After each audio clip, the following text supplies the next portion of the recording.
When you're going to battle, you want your strongest allies by your side. California Governor Gavin Newsom couldn't find a better one in Congresswoman Kamlager-Dove. She's the true definition of a fighter. She knows what her constituents need. She knows what her constituents want. She's the perfect example of the kind of elected that we need in D.C. But when it comes to understanding as well that democracy is at risk, when the value of your vote, the existence of it, counts on people actually bringing it all in for the fight, you want to listen to what Congresswoman Kamlager-Dove has to share with us. And joining me now at the Katie Phang News Channel is one of my personal favorites, Congresswoman Kamlager-Dove. Can I start calling you K-Dove? Does anybody do that? Do it. You will be the first. Ooh, because I know that you've got like the SKD, but I kind of like K-Dove. Yeah, I like it. I do too. My staff periodically says it. So do it. Take it. Use it. Okay. So, Congresswoman, I want to start California, your home state. Let's talk about Governor Gavin Newsom's, I think, spectacular fight fire with fire redistricting plan. I'm going to use the word redistricting because it is certainly not gerrymandering, which is that illegal stuff going on in Texas and what the Republicans are trying to launch in other places like Indiana, et cetera. But talk about why it's so important for Governor Newsom to do this in California at this moment in time. So humbled to be part of the great state of California, and the bear has come out of hibernation because of Governor Greg Abbott's gerrymandering, partisan voter suppression gerrymandering, bending the knee to Donald Trump. So California, largest state in the country, largest delegation in the country, and part of the country. This is the United States. We have an opportunity to do redistricting. We have an independent commission. We do it every 10 years in conjunction with the census. We have a process where we take maps to voters, where we invite the community to help us make sure that the lines make sense so that representation happens when folks go to the polls. Okay, and we've tried to stay out of this, but Greg Abbott decided to, set this country on fire. And so California has the opportunity to actually fight fire with a little fire and some water. And so what we are doing is very different from what you are seeing happening in Texas. This is a plan that is transparent. We have not made maps behind closed doors and not shared it with anyone. The maps have been posted. There's time for public comment. The state legislature is actually voting on it this week, and then those maps will be put on the ballot in November when we go to the polls. It is a fair plan. It is abiding by the Voting Rights Act, which Governor Abbott is disregarding in his play to give 5 seats to Donald Trump. It is, yes, retaliatory to what is happening in Texas because Donald Trump called Greg Abbott and said, find me 5 seats. And Governor Newsom said, we're going to neutralize those 5 seats by opening up a redistricting plan so that we make sure that democracy remains on the ballot and so that we are able to fight in 2026 to make sure that cuts to Medicaid and Social Security and against small businesses don't continue to happen.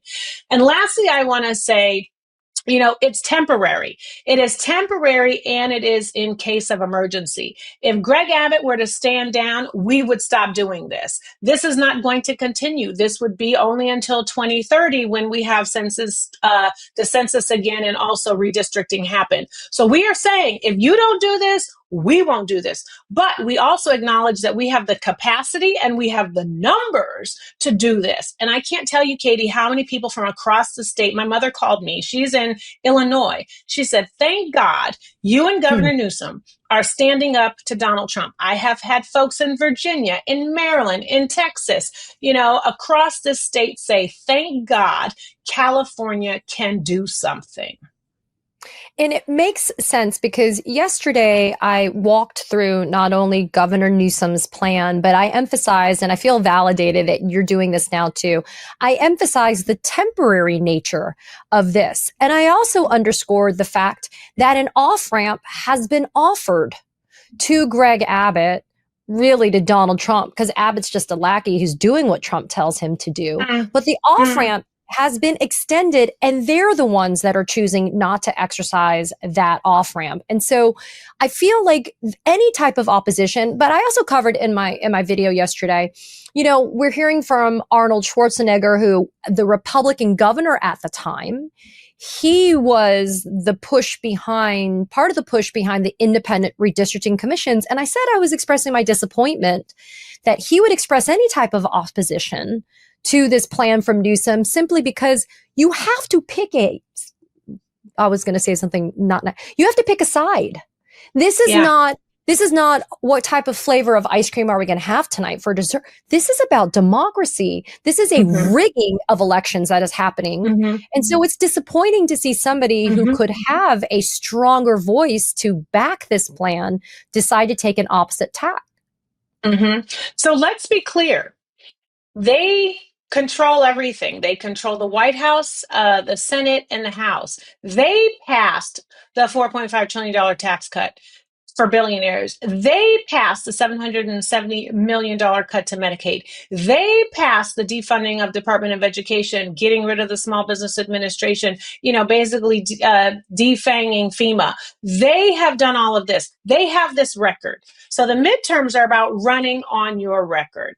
And why is it that they are so afraid of their record that Donald Trump is calling folks across the state, governors, to say, find me votes, because I know come 2026, folks are going to continue to be scared about the fact that tariffs are making the cost of goods go up and the access to inventory go down and the ability to find a job even worse. We are seeing the numbers start to crater.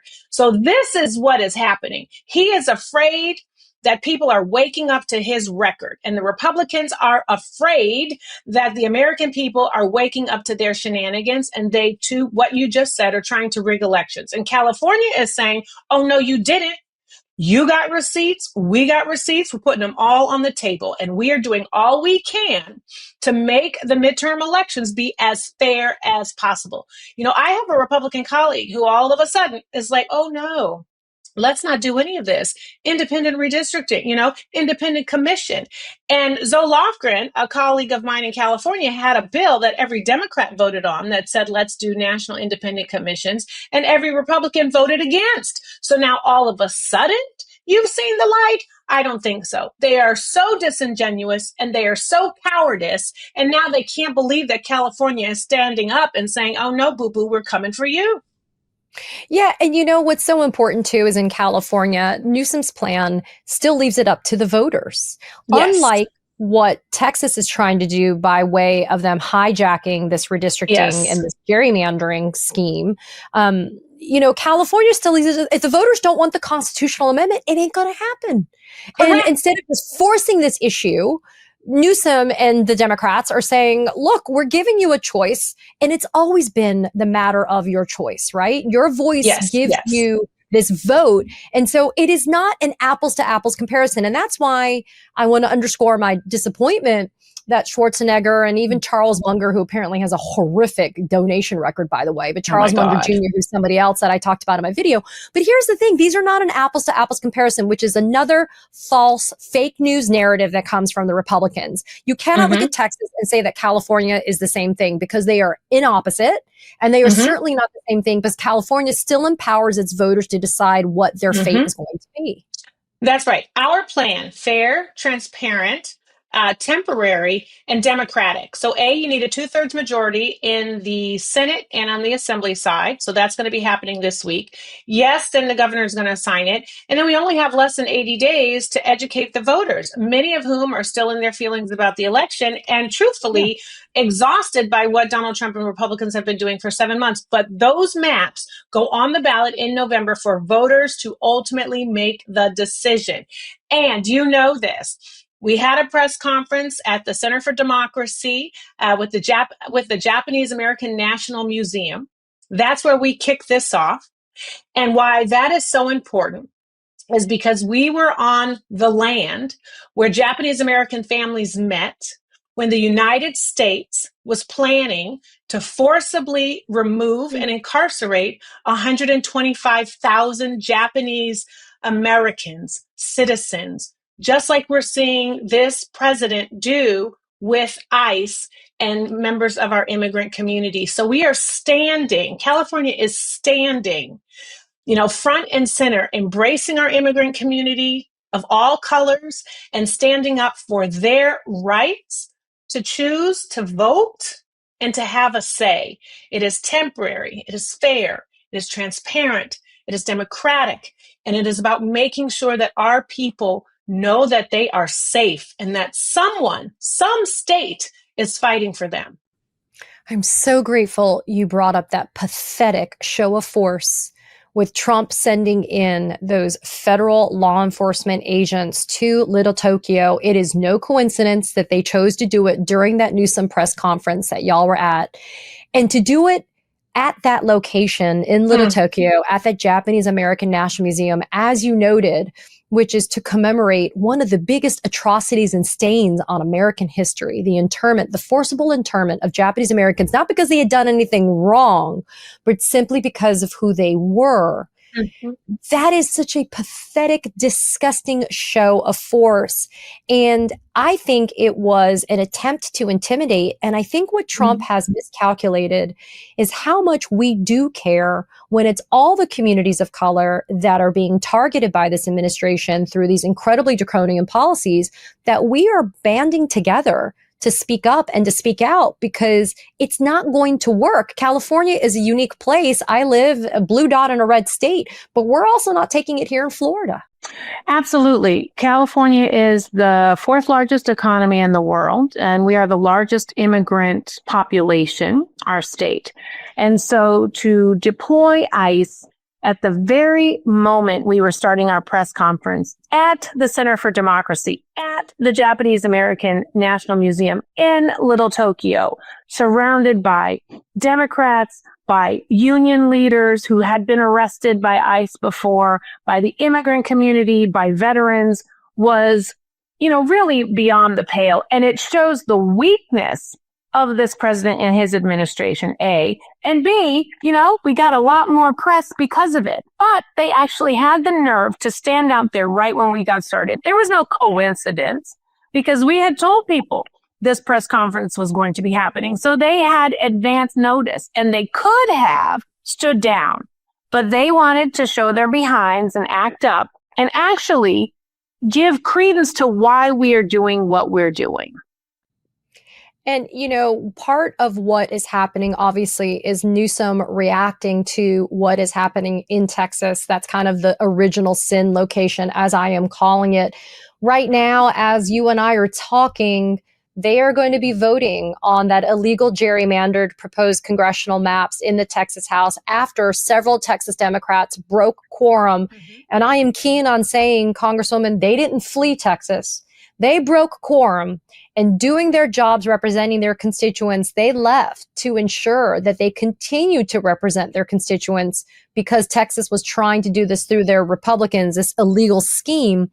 I want to ask you specifically, though, about them confining and locking Nicole Collier, a Texas state representative, in the Texas House because she refused to sign some BS permission slip to be able to even leave the Capitol, as several other Democrats were forced to do. So it's very reminiscent of what I heard when I went to the Adelanto detention facility, of folks saying they were forced into a room, they were not allowed to leave, they were given paperwork, they were being coerced to sign the paperwork without having a translator, without having representation, without fully understanding what the papers were saying. And in fact, the papers were saying that they could be deported. Okay. We are seeing the same tactics play out with state legislators, with legal warriors, with family members and friends, advocates, and with members of our immigrant community, who are also in all of those other buckets as well. This is an administration that is keen on retaliation, intimidation, hostage taking, and brutality. It is what you read about when you hear stories in other fascist countries, not here.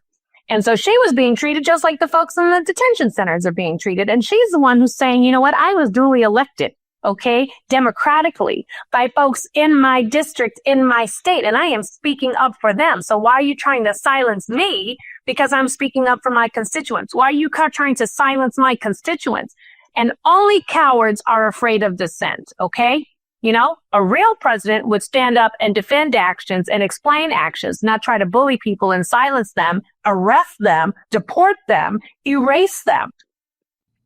And what you're doing, which I find to be so admirable, Congresswoman, is you are posting on your socials, but you're actually not just talking the talk, you're actually walking that walk. You've been meeting with small businesses in your city to tell them and to educate them about what their rights are vis-a-vis ICE, because I know knowledge is power. And they don't, to your point, they don't want us to have the knowledge that will help us defend ourselves against illegal conduct from this administration. So why has it been so important for you to ensure that small business owners especially understand what their rights are when ICE comes a knocking? Which actually, frankly, they don't knock, right? They just don't even knock either. No, they just roll up in tinted cars with masks on, and they don't even identify themselves. Katie, it was important to me because when I think about small businesses, I think about local economies. I think about employers who are hiring our friends and our neighbors, right? Our young people. And they need to know how to protect themselves and their customers. They need to know how to make sure that their businesses can stay open. So we walked the streets, visited small businesses, many run by members of our immigrant community. And we said, this is the paperwork you need. Share this, with your customers and your staff. Fill this out ahead of time so you can be ready in case they come and snatch you. These are the phone numbers you should call. And Katie, they were so appreciative. They said, I'm going to put this up. We're going to take this up. Can I make copies? Yes, you can.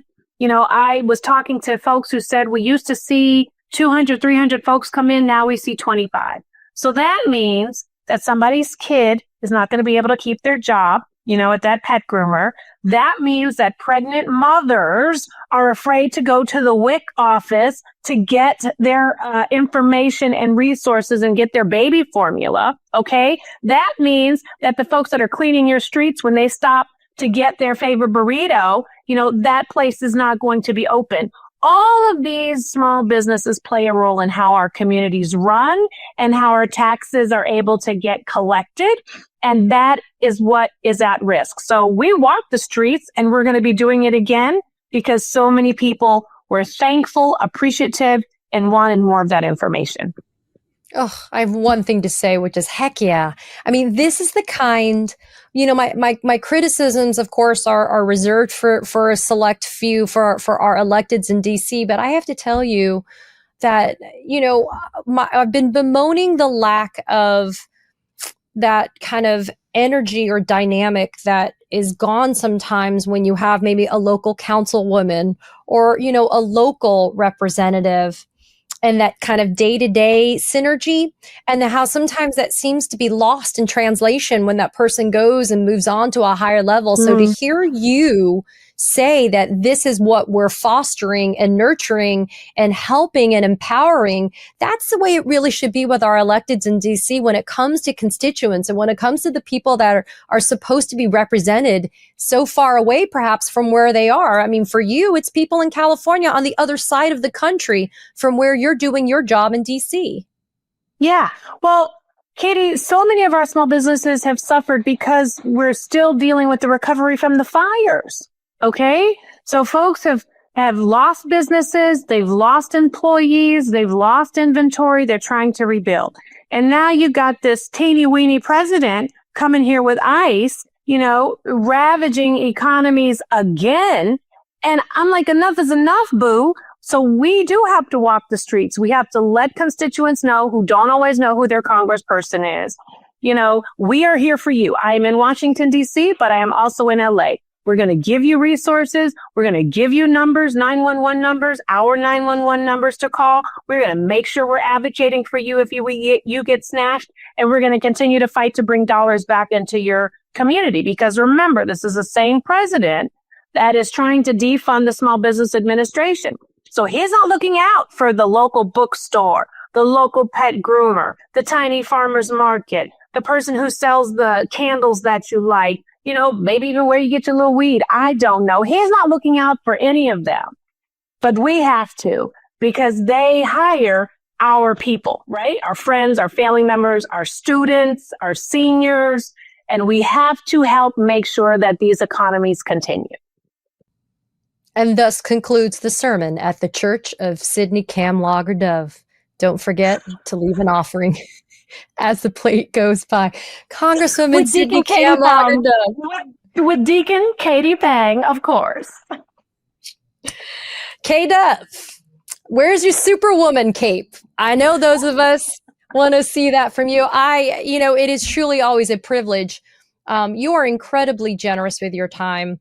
But I always leave our conversations feeling inspired. There is something about your energy that makes me feel good about being in this fight and about continuing to labor. I also today am showing my form of good trouble resistance by wearing my I Love Due Process t-shirt. I want to remind people that we should love our due process. So Congresswoman, thanks for joining me here. I really appreciate it. It is always a pleasure. And thank you so much for reminding folks the importance and the power of the legal community. You are the last bastion of defense. That's why we're leaning so hard on the courts. That's why we are leaning so hard on our legal advocates and our lawyers. It's one thing to learn about it in school, but it's another to fight it in the streets and in the courts and using the media. So thank you so much for your brilliance. Thank you. Katie Phang here. We launched the Katie Phang News Channel in partnership with the Midas Touch Network so we could bring you the latest in legal and political news. Straight, no chaser. So if you're a fellow truth teller, hit that subscribe button and share the word about this channel so we can build a high information America together.